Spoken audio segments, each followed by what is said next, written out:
How to track the status of your Wise transfer. Hey everyone, welcome back to the channel.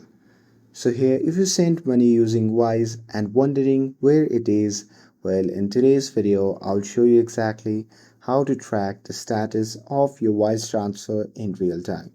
So now without further ado, let's get started. So first thing first, open the Wise app on your phone and make sure that you're logged in to your account.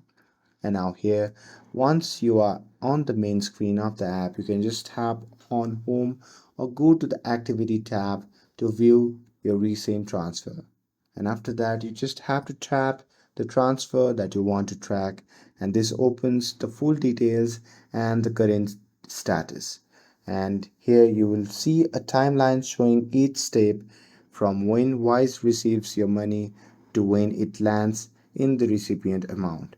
And Wise also sends you email or push notification as your transfer progress. And that's it. That's how you can easily track any transfer on Wise.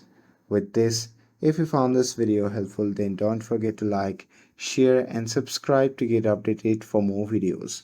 Thanks for watching and I'll see you in the next video.